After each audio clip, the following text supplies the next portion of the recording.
Hola otra vez, gracias a todos y todas por seguir aquí y gracias a Cristina Muñoz Aycuens, que es directora de análisis forense en Grant Thornton, España. Fue de las primeras personas que confirmó que iba a estar aquí, lo cual le agradezco un montón porque parece que no, pero sois así. Cuando se sube uno al carro venís el resto de retrasadas, pero el primero le cuesta mucho subirse. Entonces quería agradecérselo personalmente. Viene a dar una charla titulada La evidencia digital como parte de las investigaciones corporativas y os dejo con ella, que es mucho más interesante que yo. Gracias.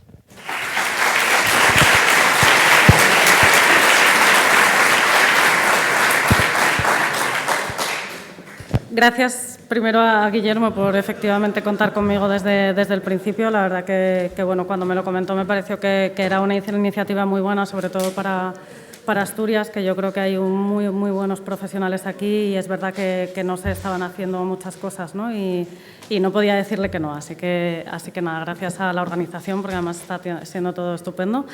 Y bueno, ya sé que es un poco tarde ya, que lleváis 2 días aquí escuchando un montón de cosas, así que espero no ser muy pesada y yo hablo mucho y muy rápido, pero bueno, espero que os guste, ¿no? Perdón también por no haber dado el título de la charla hasta ayer, pero es que al final he estado con mucho lío y no podía, y al final sí que es cierto que viendo un poco todo lo que se estaba contando aquí, que efectivamente, y como decía Mara, ahora habéis estado viviendo un montón de cosas de Blue Team, de Red Team, y es cierto que toda esta parte de informática forense y sobre todo aplicada a lo que son investigaciones corporativas, que al final van como parte de un proceso judicial, es algo que no se ve mucho, que no se cuenta mucho y que la realidad es que cuando luego yo voy a buscar gente para trabajar no encuentro a nadie. O sea, es bastante desesperante porque o bien la gente no conoce a lo que nos dedicamos o se hace muy poquito o se da muy poquita formación sobre esto, ¿no? Y entonces pensé, oye, pues aunque no vaya a ser algo hipertécnico lo que vaya a dar, pero yo creo que sí que es interesante que se conozca esa perspectiva del cómo garantizar toda la evidencia digital cuando lo más probable es que nos vayamos a enfrentar a un juicio, ¿no? Que suele ser, que muchas veces, yo siempre digo, sabemos dónde empezamos pero no dónde acabamos. Entonces, al final, aunque no tengamos la certeza de que aquello vaya a ir vamos, que vaya a haber una denuncia o una querella, pero sí que es cierto que deberíamos de tener en cuenta un montón de cosas cuando vamos a coger toda la información que vamos a analizar para asegurarnos que luego no vayamos a tener un problema luego, ¿no? en todo el proceso. Como definición, ¿no? Lo que es evidencia digital al final es, como decía, ¿no? Toda aquella información digital que finalmente vaya a formar parte de un proceso judicial, ¿no? Y cuando vamos a utilizar la evidencia digital, lo que tenemos es que garantizar toda la cadena de custodia desde el momento en el que la adquirimos hasta que la presentamos que además es lo más importante, ¿no? Cuando la presentamos en sede judicial, porque me da igual hacer un informe maravilloso que probablemente el juez no se lo vaya a leer y realmente lo que va a hacer es escuchar lo que escuche el día de la ratificación, ¿no? Entonces, bueno, es muy importante todo este proceso que ahora un poco es lo que os voy a contar, ¿no? Y si me da tiempo también voy a intentar enseñaros un poco herramientas que utilizamos para agilizar este trabajo, que al final los tiempos son muy importantes, ¿no? en todo este proceso. Otra cosa que es muy importante, y venía comentando antes después de que veníamos de comer, es que todas las evidencias digitales son volátiles y lo habréis visto, ¿no? Todos los que estáis ahí en SIEMS, que los blogs vuelan. O sea, cuando de repente quieres ir a ver todo lo que ha pasado de un evento y te dicen, no, es que solo tengo lo de la última semana, ¿no? Que dices, pero ¿cómo puede ser, ¿no? que solo guardemos esta información, ¿no? Y la información que hoy está, mañana no está. Entonces, cuando nos enfrentamos, o yo por lo menos, cuando alguien nos viene con, oye, necesito hacer una investigación porque creo que me están robando, porque creo que tenemos a alguien que está creándose una empresa paralela, lo primero, antes de nada, es garantizar la prueba.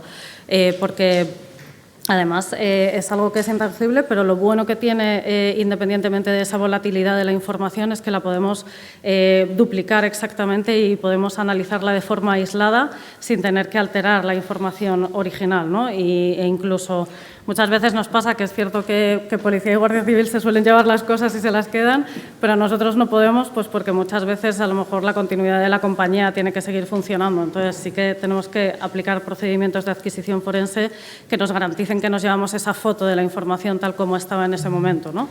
Y aplicar, bueno, pues los procedimientos que sean necesarios, ¿no? Otra cosa que creo que es muy importante y que muchas veces no tenemos en cuenta, porque al final es cierto que somos informáticos y peritos informáticos, pero la realidad es que en una investigación hay muchísimas más fuentes de información más allá de los ordenadores, de los logs, de la información de los servidores o yo qué sé, o de los teléfonos u otros dispositivos que puedan formar parte de nuestra investigación. Y además, bueno, y hoy en día mucho más, ¿no? O sea, tenemos toda la información de fuentes abiertas, informaciones de registros y luego también la información de la propia compañía, ¿no? Que muchas veces además pues dicen, no, es que la información está auditada, toda la información contable, financiera y demás, pues bueno, a lo mejor también tenemos que aplicar procedimientos forenses para llevarnos todas las bases de datos de los sistemas de ERP de la compañía, porque además, aunque no os lo parezca, pero bueno, a lo mejor habéis sido algunos que me habéis puesto, que me lo habéis dicho, pero a mí me han puesto en duda que la información de los sistemas contables la habíamos manipulado, alterado y que habíamos hecho ahí de todo. Y yo digo, no sé si alguien sabe cómo funcionan las bases de datos, ¿no? Pero es muy complicado poder manipular toda una contabilidad para que te cuadre con lo que estás diciendo, ¿no? De, pues eso, que has identificado que a lo mejor están robando 1 millón de euros de la compañía o mucho más, ¿no? Y que te hayas inventado toda esa información. Pero es cierto que al final es parte integrante de toda nuestra investigación y que además nuestras investigaciones tienen que ser algo vivo. O sea, no podemos coger y analizar sobre la evidencia y no tener en cuenta nada más de todo el resto, sino que tenemos que ver en la evidencia, ver en fuentes abiertas y realimentar toda esa investigación que estamos haciendo con toda la información que estemos identificando en otras fuentes, ¿no? Otra cosa que también es muy importante dentro de los procedimientos, y además a mí cada vez me cuesta más convencer a las compañías, es que no en todas las ocasiones podemos hacer análisis de los dispositivos corporativos de la empresa y la gente me dice, joder, ¿cómo no lo voy a poder hacer si lo he pagado yo, si tengo la factura, si está mi nombre y además se lo doy yo para que se ponga a trabajar? Bueno, pues por la jurisprudencia que existe ahora tenemos una serie de limitaciones que no podemos coger y llegar aquí a ramblar y copiar todos los ordenadores de la compañía, analizarlos y revisar toda la información si la empresa no tiene una política que se especifique la monitorización, la expectativa de privacidad que tiene el empleado y además pues que se les advierta, ¿no? Sobre, oye, que sepas que, o sea, básicamente al final estas políticas lo que tienen que tener es, oye, que sepas que este ordenador es propiedad de la compañía, que yo te lo puedo revisar en el momento en el que yo quiera. Y luego otra cosa que también es importante dentro de esa expectativa de privacidad es definirle un poco cuáles son los límites de utilización como uso personal, ¿no? Es decir, oye, al final al final yo prácticamente utilizo que es el ordenador de Grant Thornton y pido mis citas médicas o me descargo una nómina o cosas que son personales, ¿no? Pero bueno, sí que se puede establecer dentro de esas políticas oye, puedes utilizarlo para un uso razonable, pero es propiedad de la empresa y tienes que usarlo en general para uso profesional, ¿no? Hay veces incluso que yo me he encontrado políticas que lo que dicen es, oye, todo lo que guardes en una carpeta que se llame personal es algo que es tuyo, que no vamos a mirar y que te lo dejamos un poco, pues ahí tienes esa expectativa tuya de privacidad, ¿no? Pero claro, ¿qué pasa? Que muchas veces nos encontramos, y aunque no os lo creáis, pero hay muchísimas compañías que no tienen este tipo de políticas. Entonces, claro, te encuentras ante una situación de indefensión por parte del empleador, ¿no? Que dices, joder, sé que me está pasando algo, sé que me están robando o que, pues no sé, así de casos de empresas de competencia que me creo una empresa paralela con todo el know-how que he ido aprendiendo dentro de mi compañía y toda la documentación que se genera y no puedo cogerme ese ordenador, ¿no? Entonces, aquí lo único que podemos hacer es pedir la autorización al tío que vamos a investigar. Que claro, si es muy malo, pues os va a decir que no. Eso, tenerlo claro.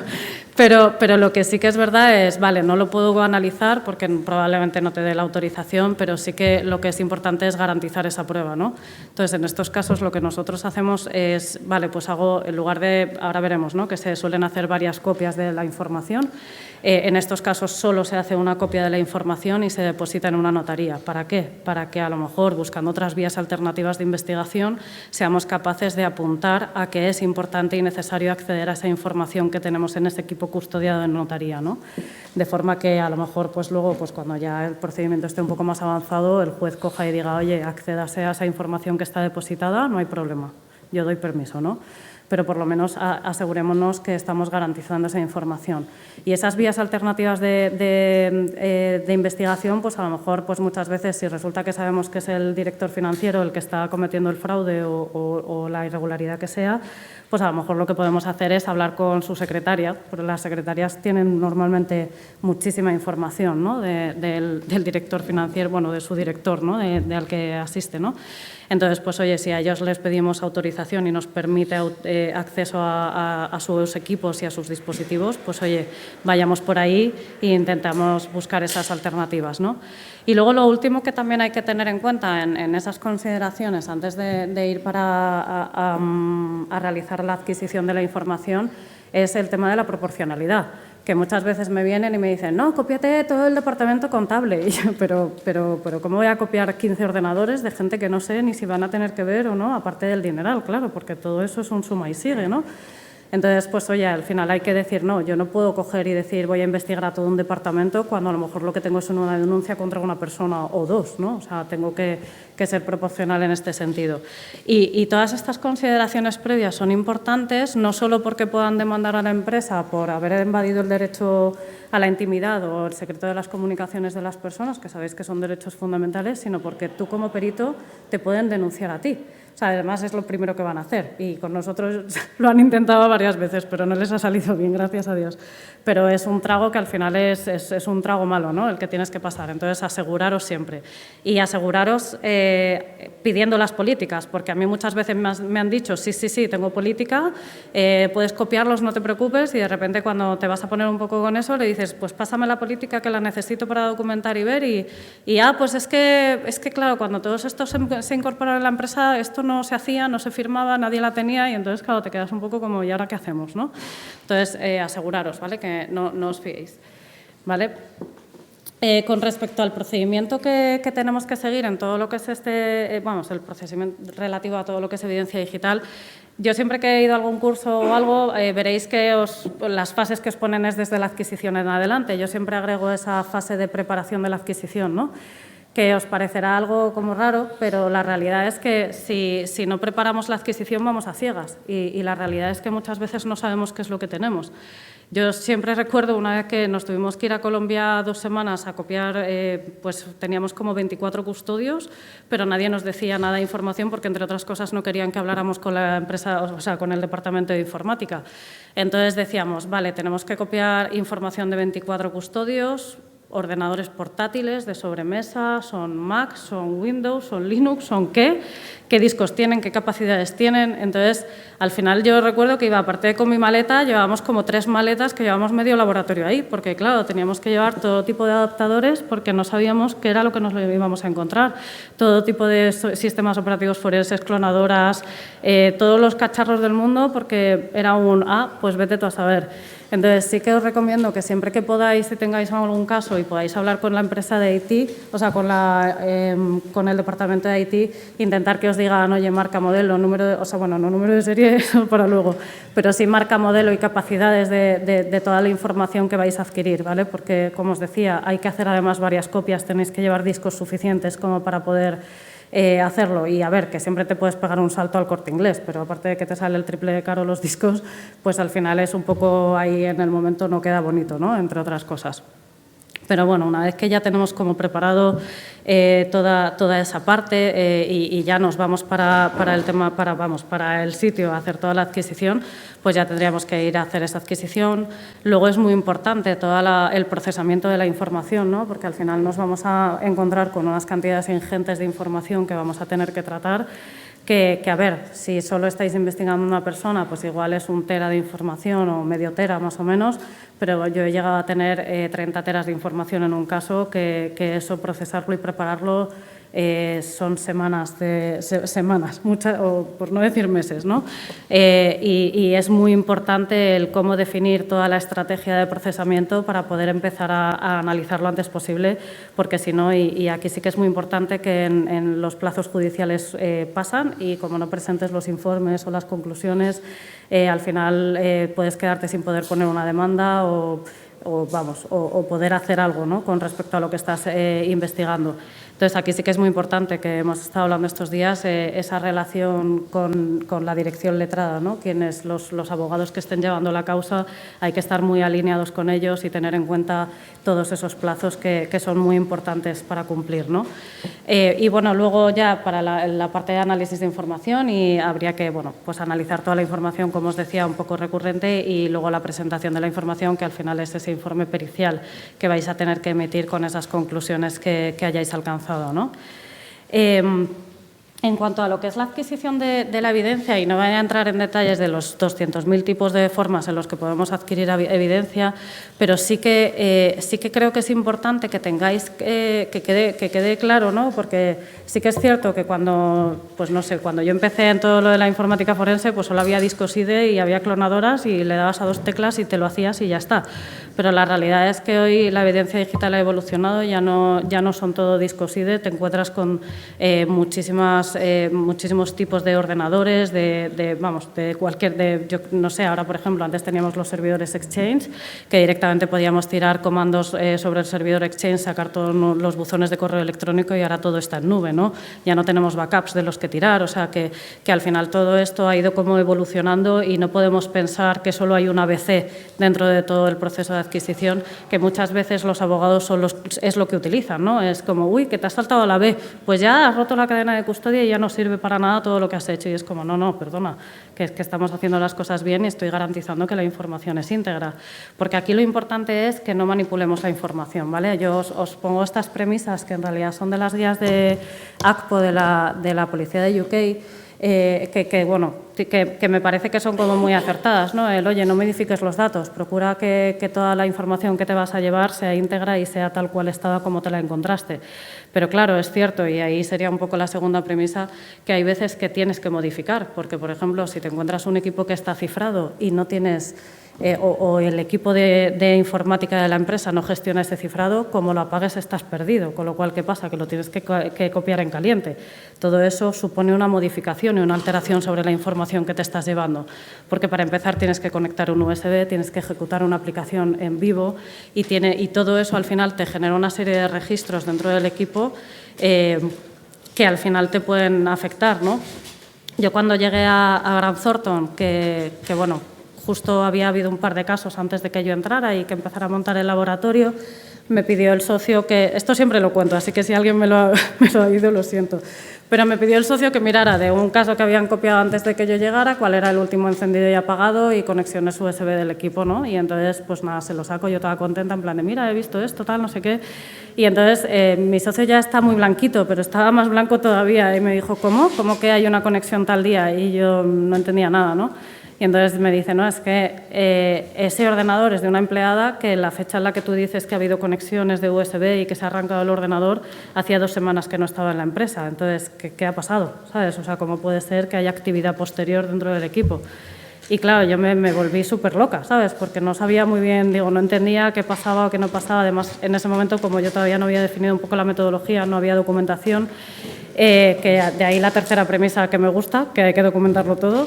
Y resulta que el ordenador estaba cifrado, se había llevado a la notaría y se había hecho pues, cuando el notario había dado audiencia, que fue 2 semanas después de que esta persona se hubiera ido. Claro, si hubiéramos tenido todo documentado, hubiéramos sabido que efectivamente a tal hora se conectó un USB, se arrancó con el usuario administrador, pues ese susto no te lo pegas, ¿no? De primeras. Entonces, bueno, creo que sí que es importante mantener estas premisas, ¿no? En este sentido. Y luego, bueno, siempre pongo esto, que bueno, todos sabéis la diferencia entre un clon y una imagen forense, pero sí que es importante que siempre que hagáis un trabajo forense, que hagáis imágenes forenses. O sea, los clones son para cambiar el disco duro y pasar a uno más grande, ¿vale? Aunque es cierto que te copia igual bit a bit y demás, pero siempre hacer imágenes forenses porque al final también para tratarlo, para recuperar la información eliminada y luego para, además, pensar que a lo mejor vais a tener que cambiar un caso de un servidor a otro, es mucho mejor el poder mover las evidencias en formato digital. Bueno, pues mira, al final dejé las slides de las copias, pero bueno, ya sabéis que, o supongo que sabéis, pues eso, que esto sería, o sea, esta es la mejor manera para mí de hacer las copias, porque al final te estás llevando ya tus 2 copias de la información, que una sería la que vamos a depositar en una notaría, siempre dejar una copia en notaría, y la otra nos la llevaríamos al laboratorio para procesarla. ¿Qué pasa? Que con este tipo de hardware al final nos llevamos todas las copias y no tenemos o sea, los tiempos en hacer las adquisiciones forenses son muy pesados. Pensad que nos llevamos formato RAW, ceros, unos, y que nos llevamos la totalidad de la información. Entonces, si tenemos discos de 1 tera que no sé por qué, como son baratos, la gente los pone en las empresas y entonces de repente te encuentras con 10 ordenadores de 1 tera que es mucho tiempo para adquisición, ¿no? Y los teléfonos, por ejemplo, que bueno, estaría la máquina de Celebrite, también son muy pesadas las copias de los teléfonos y de los dispositivos móviles. Entonces, bueno, si podéis utilizar hardware, pues es mucho mejor. Cuando están cifrados los ordenadores, si la empresa gestiona el cifrado, el BitLocker, pues también usar una clonadora que ya en el laboratorio lo descifraréis y ya podréis acceder a la información. Y si no tenéis clonadoras, pues bloqueadores de escritura, que también, bueno, son hardware, pero también los hay software, ¿no? Porque es verdad que todo este equipamiento es un dineral, ¿no? O sea, que yo al final el laboratorio lo he tenido que ir haciendo muy poquito a poco, porque al final, pues yo qué sé, entre estos son 10.000, estos son 2.000, estos no sé cuántos mil, pues al final es complicado, ¿no? Pero bueno, cuando se hacen adquisiciones con bloqueadores hardware, pues al final se necesitan herramientas de adquisición, ¿vale? Que en general son gratuitas. Yo, FTK me encanta, la verdad que es una herramienta que es muy buena, que además te permite previsualizar incluso si hay elementos eliminados o no, o por lo menos te haces una imagen, ¿no? Una idea de si va a haber mucho eliminado. Es cierto que luego ya vas a poder recuperar más, pero bueno. Y luego Magnet Acquire, que lo bueno que tiene es que también te permite realizar adquisiciones de dispositivos móviles sin tener una Celebrite, que claro, la Celebrite pues al final te cuesta más y esto lo tienes gratuito, ¿no? Y podríais luego utilizar otras herramientas para analizarlo, ¿no? Y lo bueno además de las herramientas software es que al igual que las clonadoras hardware es que te generan todo un registro de horas de inicio, hora de finalización, te obtienen los hash al final del proceso. Que todo esto, pues como decía antes, hay que anotar un montón de información sobre todo lo que estamos adquiriendo, entre otros pues números de serie, modelos, capacidades y demás. Y luego el hash también es muy importante, que sean datos que se queden reflejados en las actas notariales o en las actas que hagáis para luego llevar a depósito al notario, ¿no? Entonces, la realidad es que si nos equivocamos en algún dato de estos es típica cosa que luego en el juicio van a ir a por ello. Entonces, cuanto menos apuntáis estas cosas mejor, y si tenéis este log lo imprimís, lo ponéis al lado del acta y vais a evitar ese tipo de errores que al final siempre te equivocas y pones en lugar de un 8 un 0 o yo qué sé, ¿vale? Entonces, son cosas que sí que son importantes a tener en cuenta y que esto te lo saca. Y luego, bueno, pues existen multitud de sistemas operativos forenses que también existen entornos forenses basados en Windows, que muchas veces hay gente pues, que no es muy... o sea, que no le gusta Linux, no sé muy bien por qué, pero bueno, y entonces aquí tenemos entornos operativos forenses de Windows que además te los puedes compilar tú mismo. Entonces, les puedes meter todas las herramientas que quieras y te lo puedes hacer un poco ad hoc con las herramientas que más te gusten, ¿no? En cuanto a adquisición o incluso pequeños análisis que puedas hacer en online sobre el propio ordenador, ¿no?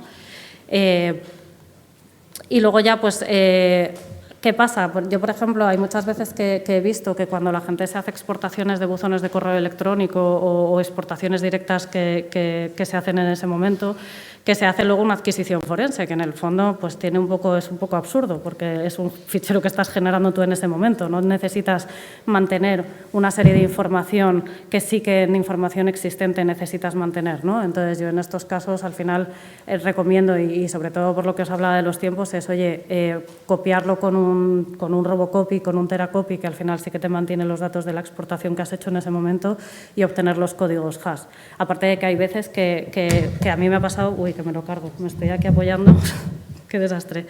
Que me ha pasado muchas veces que te fallan los métodos, o sea, no te funciona la clonadora, lo quieres hacer con un sistema operativo forense, no te arranca desde el USB, quieres ejecutar el FTK en el ordenador y resulta que tienen los permisos capados para que no puedas ejecutar desde un USB, y entonces al final oye, lo importante es que me lleve la información y que no haya hecho nada en todo este proceso, ¿no? Entonces, pues hay veces que por ejemplo, en los Mac hay veces que es muy complicado. Pues, oye, hazte un tar de todo el contenido y sacar el zip al tar, ¿sabes? Por lo menos te estás llevando la información y vas a ser capaz de poder hacer algo en tu investigación, ¿no?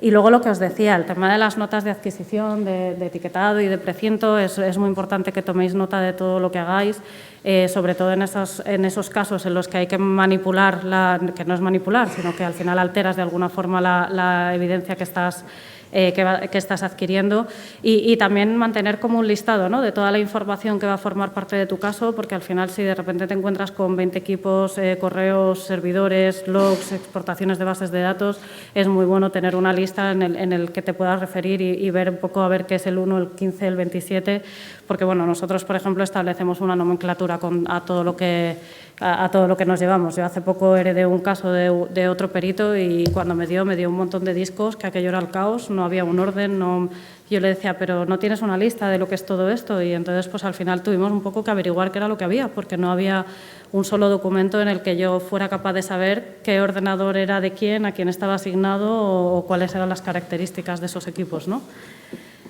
Pero bueno, y luego el tema de la cadena de custodia, que es algo que todo el mundo utiliza para intentar tirarte la prueba, porque al final tened en cuenta que ni los jueces ni los abogados entienden nada de todo esto, ¿no? Y entonces lo típico es que no se ha garantizado la cadena de custodia y entonces te quedas como, pero ¿sabemos qué es la cadena de custodia o no lo sabemos, ¿no? Y al final en la cadena de custodia no es más que saber quién ha tenido la evidencia, qué se ha hecho con ella y por qué manos ha pasado, mientras que se sepa desde el momento del origen hasta su destrucción todos esos pasos y quién ha sido el que ha tenido esa evidencia, no estamos rompiendo la cadena de custodia, ¿no? Porque, no sé, por ejemplo, a mí una vez que hicimos una adquisición on-site porque no se podía hacer en notaría, y se hizo con testigos, levantamos un acta de todo el procedimiento que se había hecho, todo el mundo lo firmó, lo introducimos en nuestra bolsa de precinto con su número único, que también se reflejó en el acta. Y luego, claro, no fuimos los 15 que estábamos ahí a la notaría para decirle al notario, toma la bolsa, ¿sabes? Porque, entre otras cosas, eran las 3 de la mañana. No podíamos pasar toda la noche hasta el día siguiente, ¿no?, para llevarla a la notaría.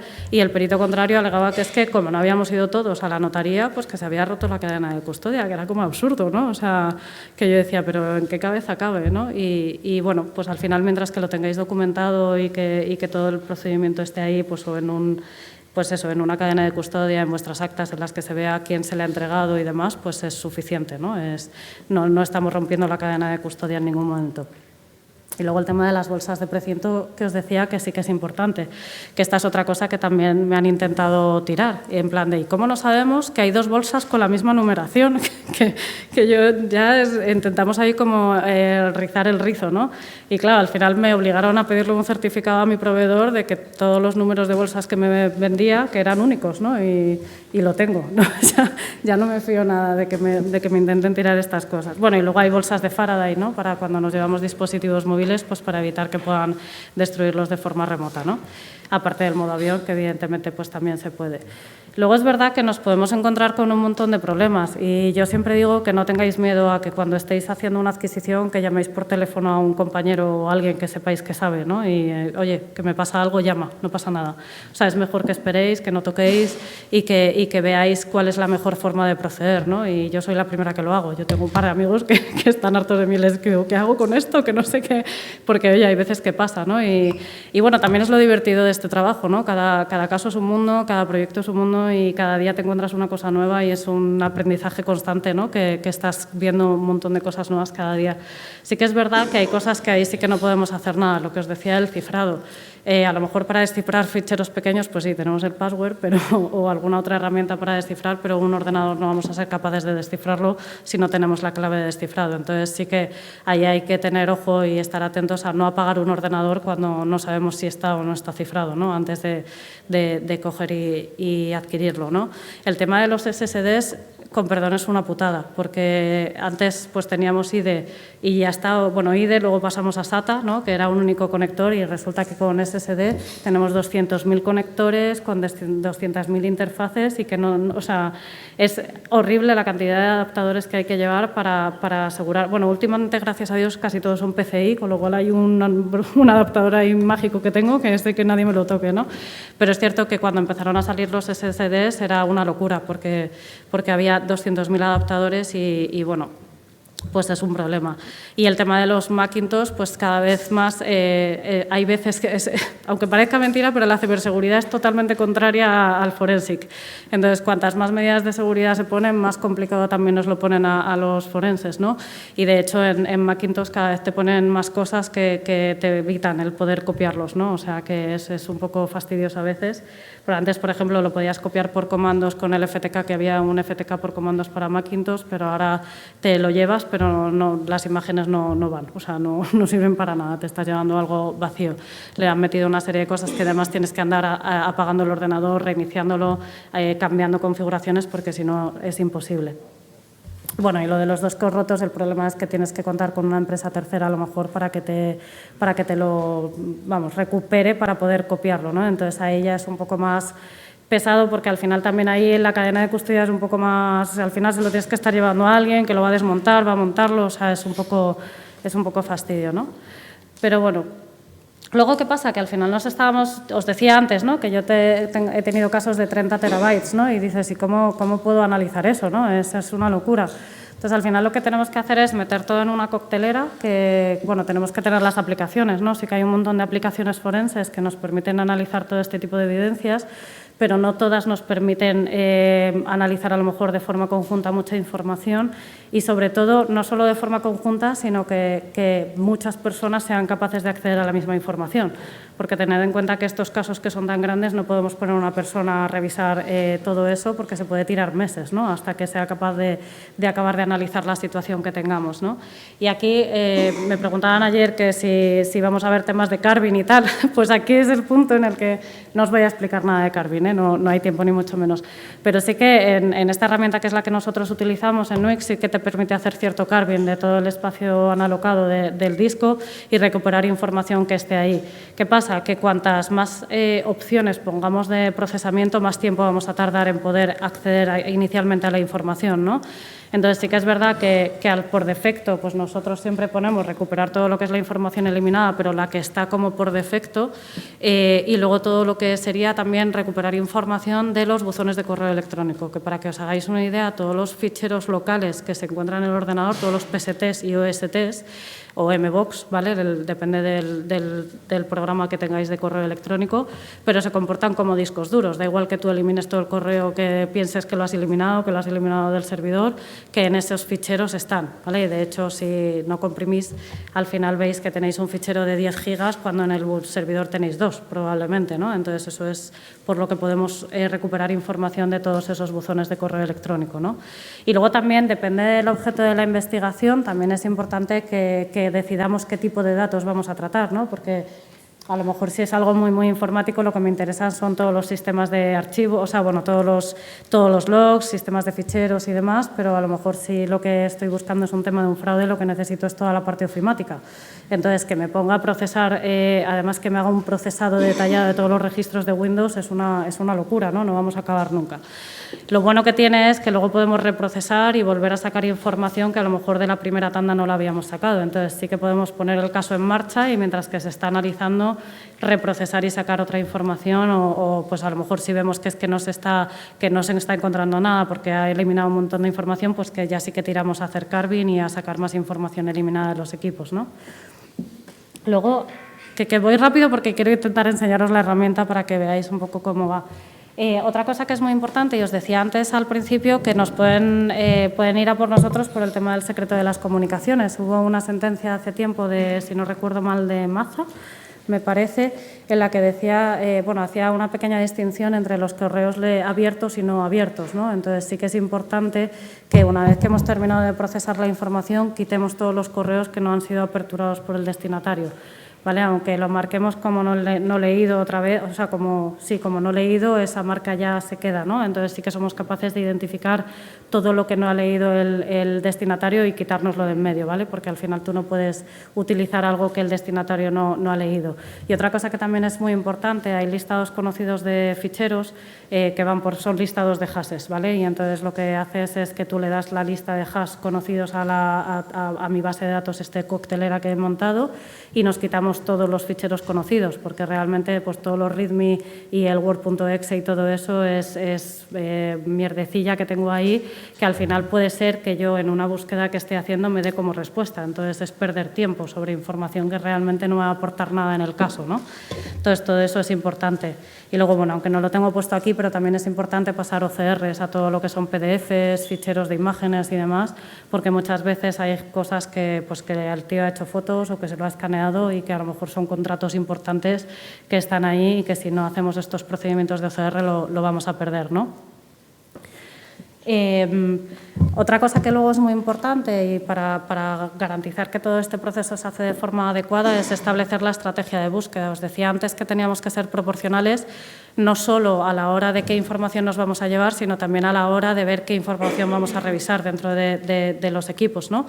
Entonces sí que es importante que establezcamos una serie de criterios que estén siempre relacionados con los hechos que estamos investigando. No vale que aproveche y vea si tiene un amante y a ver si tiene alguna foto divertida y nos echamos unas risas, ¿vale? O sea, solo nos tenemos que reducir a, oye, vamos a ver que a lo mejor os sale, que nos ha salido alguna vez ahí alguna foto picantona, pero porque tenía relación con lo que estábamos analizando, ¿no? Había uno de los primeros casos que llevamos en Grant Thornton eran unos tíos que eran unos piratas y, bueno, eran CFO y CEO, con lo cual imaginaros, tenían el poder. Bueno, para que os hagáis una idea, se fueron en plan a Colombia una semana de viaje con otros del departamento, todo pagado por la empresa y claro, pues con todas las chicas, el champán, el snorkel que hicieron en el jacuzzi, pues en fin, todo eso pues nos apareció, ¿sabes? Entonces era un poco que claro, era gracioso porque veías a todos los del equipo en plan de mira qué foto he encontrado y entonces era un poco, pero claro, todo estaba relacionado con los gastos que se estaban que todo lo que estaban pagando, ¿no? Pero bueno, entonces, dentro de esa estrategia, otra cosa que sí que tenemos que tener muy en cuenta es el tema de las direcciones de correo electrónico, ¿vale? Cuando procesamos la información, desde Nuix tenemos la opción de sacar todo el listado de las direcciones de correo electrónico que están presentes en todo ese conjunto de información que nos hemos llevado. Entonces, ¿qué pasa? Que nos van a aparecer... sí se ve el ratoncillo, ¿no? Nos aparecen, digamos, todas las direcciones internas, que es la que te asigna el directorio activo a una cuenta de correo electrónico, y también las, Hotmail o lo que sea, ¿no? Si os fijáis, por ejemplo, en esta cuenta de correo, nos aparece que hay 70.583 correos electrónicos. Muchas veces se comete el error que en lugar de poner esta dirección, cuando yo quiero ver todos los elementos enviados desde Pepito a fulanito, solo pongo el @hotmail y me estoy perdiendo, aunque es un churrete, pero hay que ver todo lo que sale desde esta dirección a lo que sea, porque si no estaríamos perdiendo muchísima información, ¿no? Y la realidad es que al final esto nos puede llevar a llegar a conclusiones erróneas y no tener la información completa y que luego nos saquen los colores en el juicio, ¿no? Porque de repente te sacan un correo que no los has visto tú y dices, ¿qué ha pasado, no? ¿Cómo puede ser que no lo tenga? Entonces, bueno, pues es importante a lo mejor hacerse una revisión de todas las direcciones para poder hacer unas consultas, porque al final, ahora os enseñaré, que yo creo que sí que me da tiempo a hacer, cómo se hacen consultas y, bueno, puedes hacer consultas de hola y factura o puedes hacer unas queries que yo al final las tengo que montar ahí entre Excel y Notes y tal, me hago ahí mis queries y luego las lanzo porque son complejas y además tienes que tener en cuenta un montón de cosas, ¿no? Pero bueno, creo que me va a dar tiempo a enseñároslo, que yo creo que sí.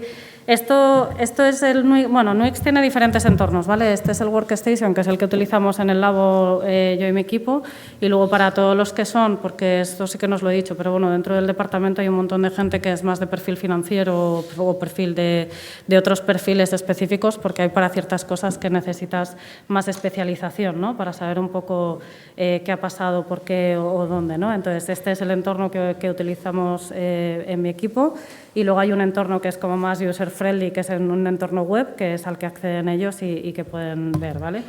Esto, para que os hagáis... este es mi Gmail de hace un montón de años, el de spam, no que lo procesé, porque Nuix incluso te deja... Nuix se come todo, ¿vale? Yo creo que no ha habido algo que le haya dado a Nuix que no haya sido capaz de procesármelo. Y una de las cosas que te deja, por ejemplo, es incluso conectarte a una cuenta de Gmail, ¿vale? Y esto fue un día que hice una prueba de conectarse a mi cuenta y lo único malo es que te advierte, claro, te llega una notificación de Gmail de, oye, que te estás intentando conectar, pero lo bueno de esto es que además lo puedes como actualizar, ¿no? O sea, si yo quisiera ahora podría como reprocesar mi Gmail y actualizarlo a lo que hay ahora, ¿vale? Entonces, bueno, como veis aquí, Básicamente tengo como toda la evidencia que yo he... Espera, voy a quitarle los filtros porque no sé qué tengo por aquí. Vale, pero bueno, yo puedo hacer un montón de filtros, puedo filtrar por tipo de información que quiero, incluso aquí no tengo ordenadores, pero si tuviera ordenadores, incluso yo le puedo poner vistas para que me busque, por ejemplo, la información del equipo, ¿vale? Y las IPs que tenía, información como mucho más técnica y de encendidos, apagados y demás, ¿vale? Depende un poco de lo que queramos buscar. Incluso me puede detectar... temas, irregular items, que serían un poco, pues eso, por ejemplo, todos estos son los PDFs a los que habría que pasarle el OCR, porque son PDFs que, si os fijáis, aquí no tienen texto, ¿vale? Sin embargo, seguro que lo tienen, vamos, esto tiene ahí seguro que algo. ¿Vale? Veis, tiene aquí texto y esto yo lo tendría que procesar para sacármelo, ¿no? Y todos los, veis, eliminados, que están corruptos o incluso que estén cifrados, yo los puedo detectar aquí para a lo mejor sacarlos y procesarlos con otras herramientas para ser capaces de ver el contenido, ¿no? Os decía antes que este tipo que me pasó el caso y toda la información no tenía nada de información. Una cosa que es muy importante es que toda la información que estamos metiendo aquí la tengamos asignados al usuario de la información. Porque al final tú vas a decir, oye, que este tipo tenía esto en el ordenador, ¿no? O sea, no es lo mismo tenerlo en tu ordenador que tenerlo en el de otro, ¿no? Ciertas cosas que puedes encontrar, ¿no? Entonces, sí que es muy importante que cuando procesamos la información podamos decir, oye, quiero ver solo lo que es de Cristina, ¿vale? Y entonces, pues yo filtro, veo solo lo que es de Cristina. Y cosas que nos permite hacer es, por ejemplo, podemos quitar, esto cuando lo procesa le saca el MD5 a cada uno de los ficheros que obtiene, con lo cual podemos quitar duplicados, y si os fijáis aquí me ha quitado 239 elementos que estaban duplicados, que te los evitas tener que leer, ¿no? y tener que revisar otra vez. Entonces, bueno, lo que os decía es que aquí podéis hacer búsquedas por todos los criterios que queráis, ¿vale? Podemos poner hola y factura y entonces, y no tengo nada, nadie me ha mandado una factura con un hola, pero bueno, si yo pongo factura me van a aparecer aquí todos los resultados que son de factura. Y si os fijáis, bueno, aquí son 17.000 ítems, que no son muchos, pero bueno, que son bases de datos que son rápidas y que nos permiten obtener resultados bastante rápido, ¿no? Y luego lo que os decía de las direcciones de correo electrónico, yo puedo sacar todas las direcciones que hay aquí, ¿vale? Y puedo coger y decir, oye, pues a ver, de estas de Apple, espera, voy a quitarle la agrupación, entonces me aparece además pues con el nombre que aparece, ¿vale? Mira, de cuando estaba en Eulen, pues de mi dirección de Eulen, ¿vale? Y entonces yo puedo mirar aquí, por ejemplo, cuáles son todas las comunicaciones que hubiera con esta dirección de correo electrónico. Si yo le hago doble clic, me van a aparecer todos, bueno, es que lo tengo filtrado, yo creo, lo tenía filtrado por documento, ¿no? Pero bueno, si yo quiero ver aquí de dónde viene esto, lo voy a encontrar rápido, son los correos electrónicos y demás donde esto estuviera, ¿vale? Entonces, bueno, es uno, ¿no? de un fichero. Entonces, yo puedo ir haciendo como búsquedas más complejas, pues diciendo, oye, pues solo quiero lo que está enviado de esta persona a esta persona y con estas palabras, ¿no? Porque me interesa o algo así, ¿no? Entonces, con todo esto yo ya voy a tener que ir analizando y viendo y puedo incluso hacer exportaciones de aquí, ¿no? Muchas veces lo que necesitamos es ver estadísticas del número de correos electrónicos enviados a una persona a otra, ¿no? Y de aquí todo lo que digamos que me salga en esta pantalla de resultados soy capaz de exportármelo en CSV, por ejemplo, ¿vale? Entonces luego ya una vez que me lo exporto en CSV pues lo trato pues con un SQL o con, bueno, yo utilizo una herramienta de análisis de datos que se llama IDEA que me permite luego hacer filtros y poder sacar de ahí esas estadísticas que me pueden servir para mi informe, ¿no? Bueno, no os enseño más de esto que si no es un poco rollo. Y luego, bueno, hay otros entornos de análisis, ¿vale? que están bastante bien, que se permitan a varias personas acceder a la vez. Yo creo que está de estos que os pongo aquí, Relativity, porque en Case, para los que seáis muy tequis, os va a flipar, porque es una herramienta muy técnica, pero, por ejemplo, solo te deja a una persona acceder a la vez a la información, con lo cual, si tenéis casos que son muy grandes, pues va a ser un poco más difícil, va a ser como con más dificultad, ¿no? Y luego, bueno, a ver si me lo abre. Otro entorno que hay, que para que lo sepáis, esto que os voy a enseñar, que es un informe de Celebrite, que es para poder ver es un etni desguarro, ya lo sé, pero es que no tenía ahí. Ay, que me he equivocado, perdonad. Ay, perdón, las prisas.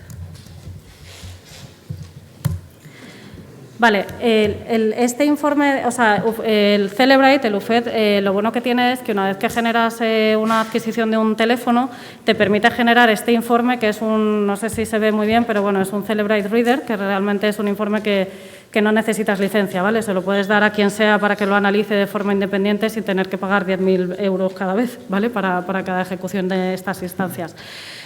Nuix también, este informe, este reader, se lo puedes ingestar a Nuix y que lo procese y verlo como en la totalidad. Lo que pasa es que es cierto que la herramienta es bastante visual y entonces te permite ver un poco, bueno, en el caso de los chats te regenera un poco como si fuera un WhatsApp, con lo cual luego para poder meterlo en el informe es como muy visual. Entonces, bueno, si lo tenéis en Nuix, encontráis que hay una conversación, que además lo bueno de tenerlo en Nuix es que, hay una conversación, ha enviado una fotografía y puedes ver si a lo mejor a continuación ha enviado un correo electrónico, con lo cual tienes un poco toda la línea de tiempo de realmente lo que ha pasado en ese momento. Pero luego pues yo suelo cogerlo de aquí las imágenes para ponerlas en el informe porque una imagen vale más que 1000 palabras y en este tipo de informes es bastante útil poner todas las imágenes, ¿no?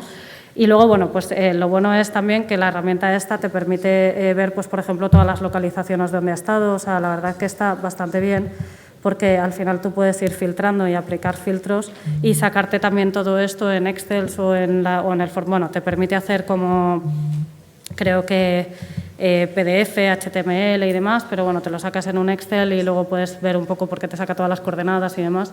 Este, por ejemplo, para nosotros fue muy útil en un caso en el que teníamos que determinar si una persona había estado o no viviendo en España durante un año, pues porque le estaban diciendo que no estaba... bueno, por un tema fiscal, básicamente, ¿vale? Que él tenía que demostrar que su residencia fiscal no había sido España durante un año concreto, ¿no? Entonces, pues bueno, todas estas cosas pues, son muy útiles a la hora de hacer ese tipo de informes, ¿no? Y luego aquí también te permite hacer esas búsquedas ciegas que os decía, o sea, que podéis poner aquí lo que queráis, que os lo va a buscar y os va a dar todos los resultados, ¿vale? O sea, que existen diferentes herramientas dependiendo de lo que queramos hacer, que nos va a permitir mantener esa metodología, ¿no? Para garantizar que no va a ocurrir nada luego. Bueno, voy a pasar rápido, que si no se me acaba el tiempo y no voy a poder... Ay, esto ya nada. Pero bueno, por lo menos que lo vierais, ¿no? Y luego sí que es cierto que aunque tengamos Nuix, pero muchas veces, y a mí soy la primera que me encanta cacharrear y mirar todos los ficheros de sistema, el SAM, el software y parsearlos, ¿no? Que decían, no sé si hoy o ayer, en plan de ya tienes que ponerte ahí a parsearlo y tal, pero la realidad es que existen herramientas que nos permiten parsear esa información de forma muy rápida y que, como os decía, el problema es que a lo mejor tenemos 3-4 días para hacer un informe, ¿no? Entonces, tener que estar ahí volviéndonos locos para ver el contenido de los ficheros cuando tenemos herramientas que nos lo hacen en un plis y muchas de ellas gratuitas, pues no tiene sentido, ¿no? Entonces, pues bueno, pues están herramientas como Windows Registry Recovery, el Event Log Explorer, que nos permite parsear todos los eventos del sistema y sacar información, o el Turn On Time Views, que me da todos los encendidos y apagados, la duración y además en un momento, y una herramienta que además nos la pasaron en el máster que hicimos hace tiempo, que es el USB Detective. Para poder sacar todas las conexiones y desconexiones de USBs tienes que parsear, o sea, tienes que tener en cuenta como 5 tipos de ficheros de sistemas y hay veces que es un poco locura, ¿sabes? Encontrar la información y es una cosa que es muy, muy manual, ¿no? Y este USB Detective, que bueno, tiene su versión gratuita y su versión de pago, pero con la versión gratuita directamente te saca todas las conexiones, números de serie, incluso cuál ha sido la letra con la que se ha mapeado dentro del equipo, con lo cual te puedes dar mucha información bastante interesante, ¿no? Y luego lo que os decía, el password. Hay muchas veces que nos encontramos ficheros que están cifrados y que pueden ser muy relevantes para la investigación. Entonces, bueno, pues con password tienes ataque de fuerza bruta y luego, pues dependiendo del tipo de... Que claro, eso sí, la contraseña es muy compleja, de ahí a que siempre se recomiende que las contraseñas sean complejas. Pero bueno, sí que es cierto que, por ejemplo, en Excel y PDFs, pues a lo mejor por scripts puedes quitarle directamente todas las contraseñas y una de las cosas que hace password en algunos de estos ficheros es eso. Entonces, hay veces que es muy frustrante, que te puedes tirar una semana con el ficherito ahí y aquello no va, pero otras que le das el fichero y en cuestión de segundos, pumba, te lo abre, te genera uno que está descifrado y puedes acceder a él. O sea que, bueno, sí que os lo recomiendo que lo utilicéis para algunas cosas. Y lo que os decía, no todos son herramientas forenses. Muchas veces tenemos incluso, bueno, supongo que todos lo usáis, ¿no? Para parsear, o sea, para hacer tratamiento de datos, ¿no? Que muchas veces tenemos que hacer cruces entre bases de datos y analizar información de estas bases, pues tanto con SQL Server, porque, por ejemplo, si os lleváis bases de datos en SQL, al final las vais a tener que restaurar y luego poder extraer de ahí la información que sea para tratarla y analizarla. Entonces, bueno, podéis hacerlo en el propio SQL, o a mí me gusta mucho IDEA, que es una herramienta que realmente es de auditoría, pero es una herramienta muy, muy potente para análisis de datos, muy rápida, y lo bueno que tiene esta herramienta a efectos forenses es que te mantiene un histórico de todo lo que has hecho, aparte de que te va sacando el código de IDEA Script, que se llama, de todo lo que has ido haciendo, con lo cual luego te puedes, yo qué sé, tratar millones de datos, o sea, te puedes hacer un script para poder tratar y meter un montón de datos, a lo mejor que vienen en un formato no estructurado a un formato estructurado para luego poder tratarlo, ¿vale? Y bueno, yo creo que es una muy buena herramienta y que realmente es útil muchas veces dentro de las análisis que estamos haciendo. Luego, otra cosa que es sumamente importante dentro de cualquier análisis forense informático que estamos haciendo es el tema de la interpretación de los tiempos MAC, porque la realidad es que muchas veces te encuentras con que la gente no los interpreta bien y que incluso, pues eso, a mí me han dicho, es que has manipulado porque este fichero tiene fecha de modificación de no sé qué.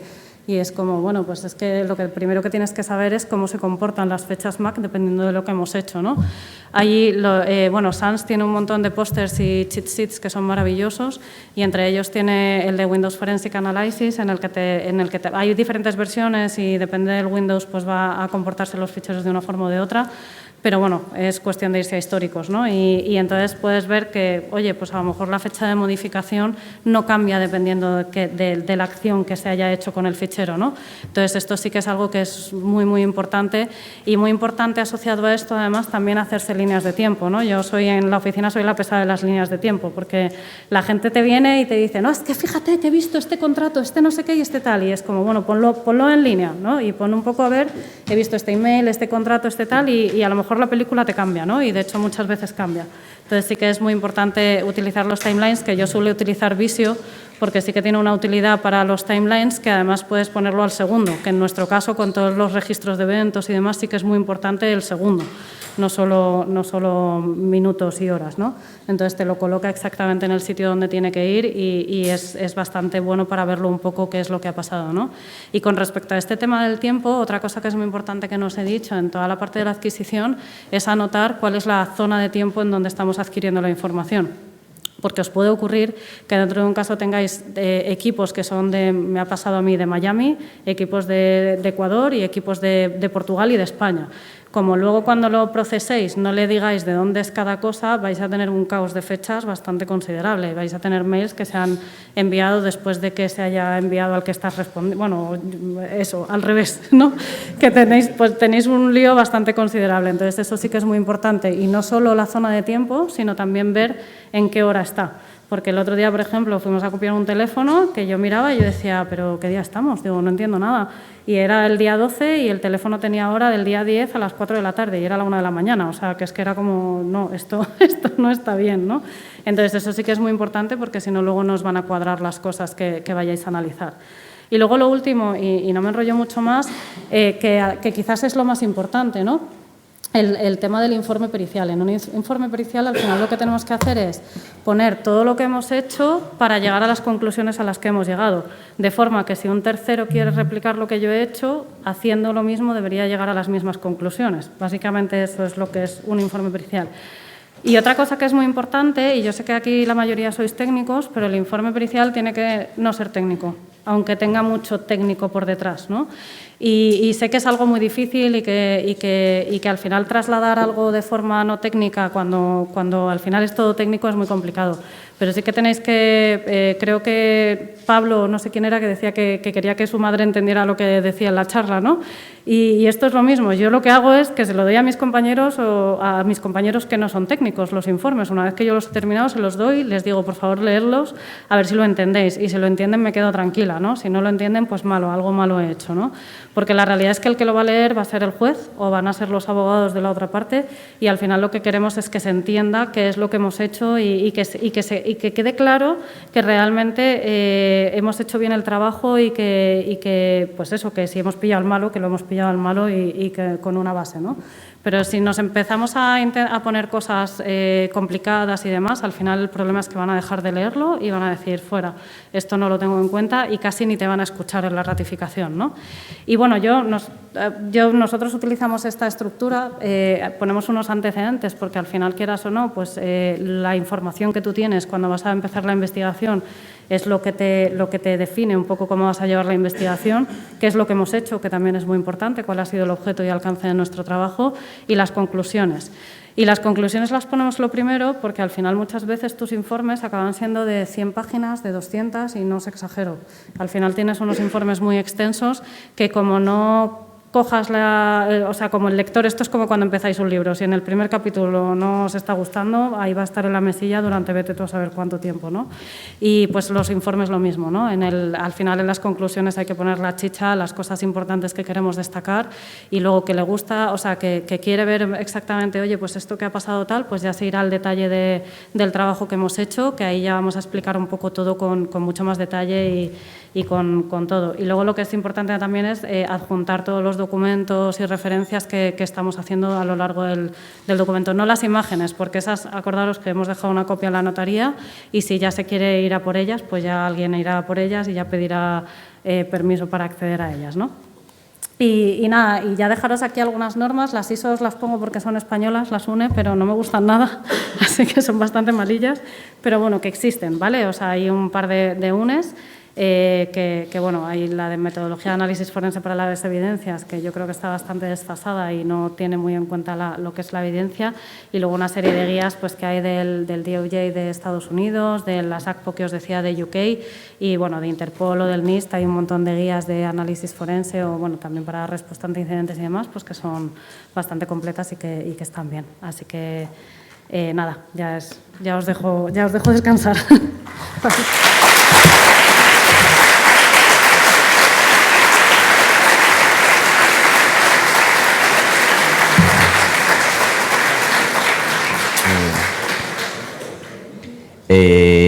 Preguntas antes de... Chan, chan. Les he dejado tumbados. Joder, es que yo cuando voy a ver un concierto siempre llego a casa diciendo, joder, tengo que aprender a tocar la guitarra.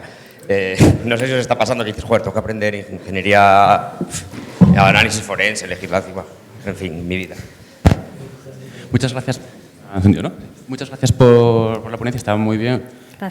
Tengo 3 preguntas relacionadas y son...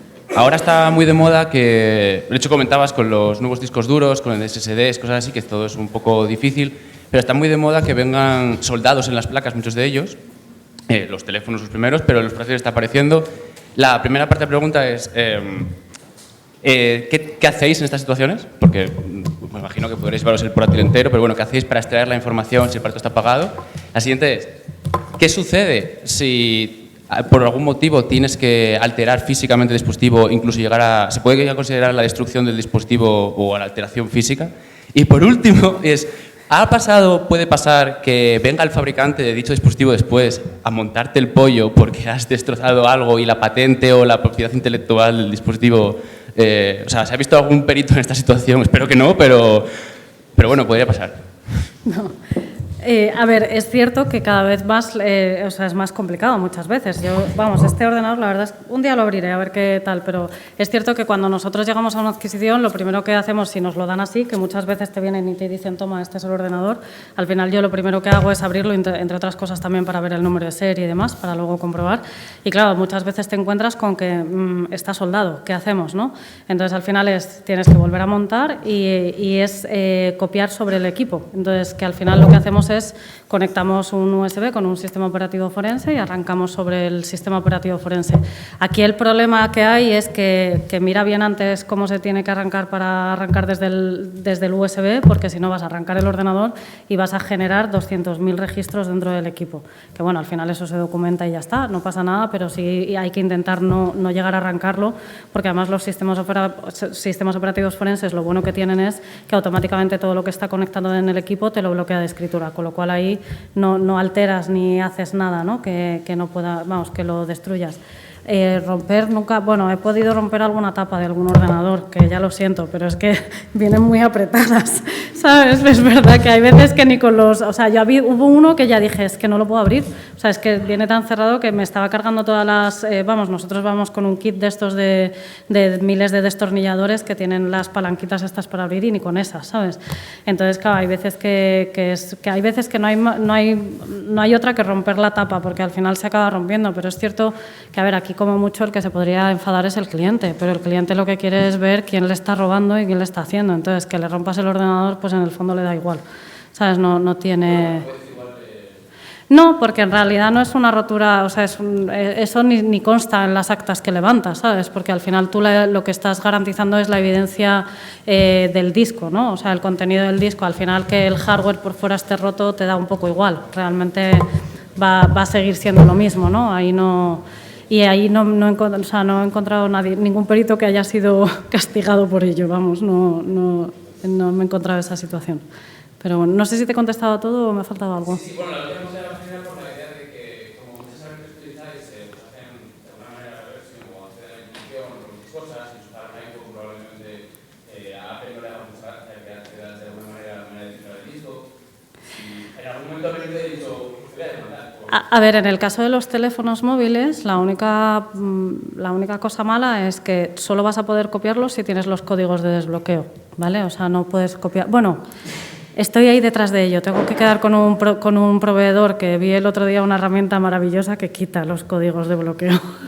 Entonces, quiero ver cuánto cuesta porque igual nos interesa a muchos, ¿no?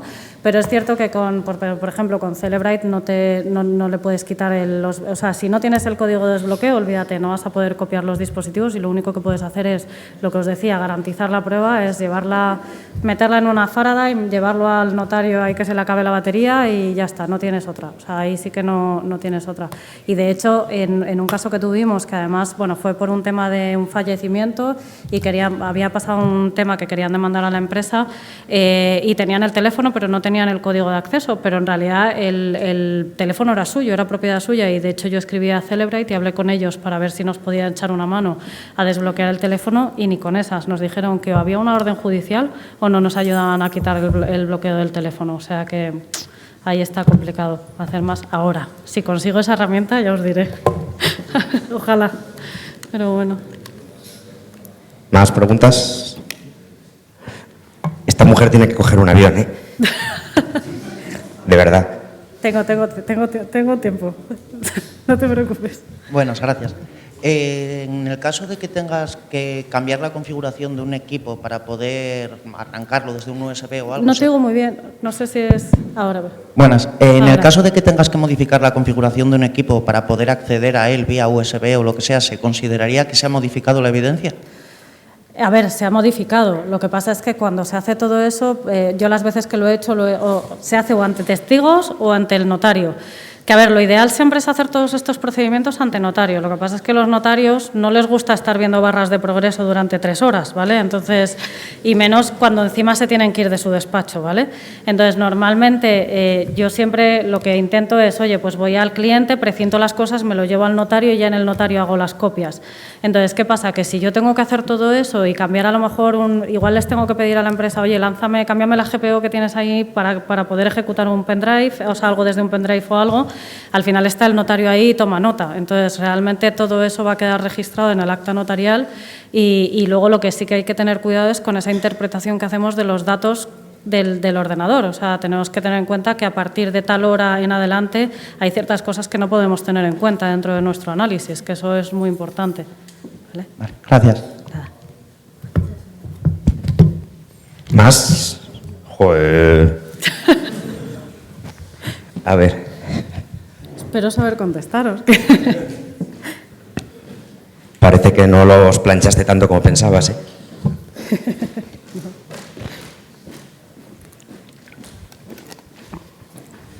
¿eh? Por aquí. Buenas. Buenas. Hace unos días salió una noticia de que Samsung, concretamente el modelo de disco que ha sacado, el 980, mandó un cliente que tenía un problema con el disco duro y que le cubriera la garantía. Entonces, ellos dijeron, para recuperar todos los datos del disco duro y demás, dice, no tenemos políticas, no queremos ahora eso, por favor, destrúyanos el disco duro con un martillo. Si a vosotros hacen algo de eso, ¿cómo andáis en ese tema? Dices si se hace un Bárcenas. Sí. Básicamente. A ver, si se destruye como ese disco que os he enseñado que estaba roto, ahí no puedes hacer nada, olvídate. O sea, es imposible. Lo que se puede recuperar, que hay empresas que están especializadas en eso, que hay, vamos, yo conozco un par, no sé, supongo que habrá bastantes más. Bueno, conozco alguna más, pero bueno, al final es, si imagínate que está rayado el disco, que tiene algunos sectores que claro, cuando es un disco mecánico, no un SSD, cuando es un disco mecánico a lo mejor tiene alguna parte que está muy rayada y entonces ¿qué pasa? Que cuando pasan las agujas no es capaz de leer o a lo mejor se ha pegado un golpe y las agujas se han soltado un poco. Entonces lo que hacen estas empresas es buscan un modelo exactamente igual de lo que es la carcasa y en un entorno aislado y bueno, limpio, que no vamos, que evitas que se siga estropeando el disco. Lo que hacen es que sacan lo que son los discos como tal y los montan y entonces tienes que como reconstruirlo, ¿vale? Pero en el caso de un SSD además ya ahí sí que no se puede montar en otro sitio. Es que lo recomendó el propio Samsung. Claro, no, hay veces que además estás muerto. Yo en el tema de la pandemia ha sido un problemón para este tema, porque claro, cuando estábamos confinados, por ejemplo, pues al final mi casa se convirtió en un laboratorio y me mandaban los equipos a mi casa y los hacía en mi casa las adquisiciones, que ahí sí que no había testigos más que yo, pero bueno, no, esto es lo que había. Y por ejemplo, pues hubo un informático que cuando le retiró el ordenador al empleado, que además era un SSD, decidió hacer la buena acción del día y hacer un ghost del equipo para poder dejarle los datos al empleado, porque claro, como se iba a quedar sin datos, ¿sabes? Y sin nada, y me iba a mandar el ordenador. Entonces no sé qué hizo, que se cargó el disco. O sea, no sé qué pasó, además me llamó el pobre, que claro, todo el mundo se pensaba, este está metido en el ajo, claro, porque ha destrozado la evidencia, ¿sabes? O sea, que fue un poco como... Y en aquella era un SSD y fue imposible recuperar el disco, o sea, no hubo manera. No, porque además no sé qué hizo, que como que lo cifró encima, ¿sabes? O sea, dije, pero, o sea, ¿qué huevos? ¿Cómo lo has hecho? Yo creo que no sería capaz ni de replicarlo, o sea que... Pero bueno, así que sí, en los SSDs, si no está, no está. No, o sea, si ha muerto, yo creo. Así que, no sé si había... Sí. Hola, bueno, muchas gracias por la charla, que ha sido muy interesante. Gracias. Yo te voy a hacer una pregunta desde la más absoluta ignorancia. Te pido disculpas si la ves muy de principiante y también a la audiencia. Hubo varias veces en la presentación que fuiste muy efusiva al decir, bien, hemos pillado al malo o a los malos. Y yo quiero darle un poco la vuelta y pienso siempre en defender al bueno, al que no hizo nada y se puede estar comiendo un marrón. Y siempre he pensado lo difícil, o espero que tú me digas lo fácil, que es demostrar que alguien tiene algo en su disco que él no ha descargado. Todos pensamos en lo evidente, y yo me parece una pesadilla a la que nunca me gustaría enfrentarme.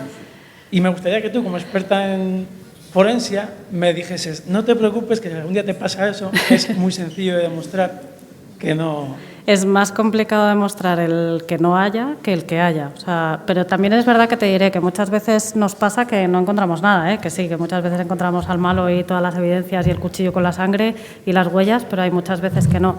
Pero yendo a defender al bueno, nosotros siempre vamos con los buenos, ¿no? Sí, evidentemente. No. Pero sí que nos pasó una vez que a un empleado le habían despedido, ¿vale? Le despidieron porque el tío no hacía en el huevo, estaba ahí en un almacén que debía de estar ahí, nada, que no hacía nada. El caso es que le despiden y de repente en el juicio por laboral, porque le demandó a la empresa por el despido, presenta una carta que le había escrito supuestamente la empresa diciendo que el tío era la leche, que estaban súper contentos con ellos y demás, incluso con el sello y todo de la empresa, ¿sabes? Y entonces, claro, el juicio, o sea, el despido fue nulo y tuvieron que reincorporar al tío a que no hiciera nada en la compañía, ¿sabes? Porque el tío no hacía nada. Y entonces, claro, de repente, otra vez y entonces le volvieron a despedir por haber presentado un documento falso, claro, en plan, es que te lo has inventado porque esto no lo hemos hecho nosotros, que te hemos despedido, ¿cómo te vamos a mandar una carta diciéndote lo bueno que eres y maravilloso, ¿no? Y entonces, para el segundo juicio laboral, que bueno, ya está en stop porque ahora está por lo penal, ¿vale? Por eso os decía que nunca sabemos dónde va a acabar un caso donde empezamos, ¿vale? Y entonces a mí me contrataron para demostrar que en sus servidores y en los ordenadores en los que supuestamente se había hecho esa carta, que nunca había existido esa carta. Eso es muy difícil, o sea, muy, muy difícil, porque al final yo tampoco puedo decir, oye, hay una certeza al 100% de que esa carta no existía en ese servidor.